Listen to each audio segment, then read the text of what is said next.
And we're back on Set Talks with Andrew Kuhn and Geoff Gannon. Be on the lookout for future Q&As, and we will answer them just like this on YouTube. And today's question comes from somebody who says, when Geoff evaluates a bank, what importance does he give to allowance for credit losses?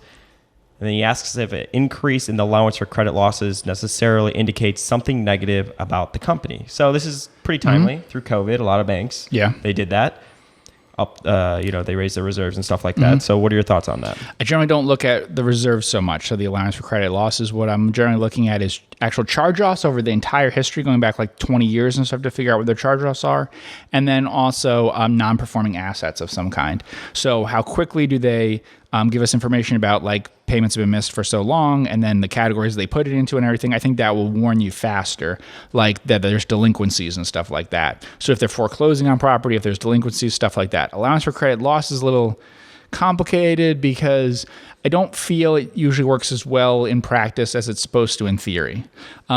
They tend to increase their allowance for credit losses like basically as they're already in problems. Yeah. And then it almost adds like more cyclicality to it, because if you look, there's these spikes in allowance for credit losses in allowance for loan losses in the like if you go back to the financial crisis and stuff, they're suddenly adding all this amount to it in the middle of the crisis instead of adding it in the years leading up to that in a boom, which is more what you'd expect. So it's supposed to smooth things out, but I don't know that it really does smooth it out as much. I definitely focus more on non-performing assets of some kind, which includes things like any delinquencies, and in what categories there are, special mention stuff they talk about, all those kinds of things. In terms of judging whether they're making the appropriate allowances and stuff, more like by category.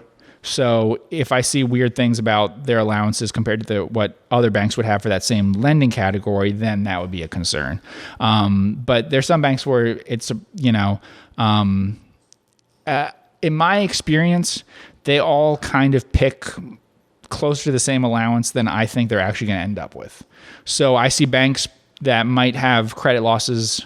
They all have an allowance of like 1% of loans or something, but one seems like it's half as risky as that should be, and another double or something. So ones that I think they could really need 2%, and another one 0.5, they're both taking 1%. And I don't know empirically if that's true or what, but in my experience, there's more variation in terms of actual losses and actual risk taking as compared to what they're allowing. The allowances seem to be much more standardized than you would expect, based just even on their record. Like you just look at the past 20 years of their lending, and one has been 4 times higher than the other one, and yet their allowances are both pretty similar.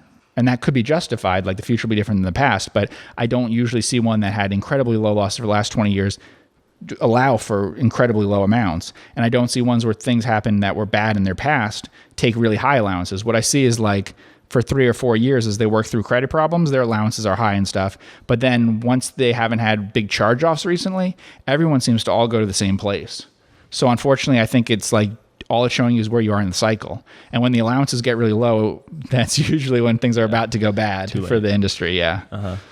Got it. Cool. Thank you so much for the question. Be on the lookout. Hit the subscribe button, and we will see you in the next video.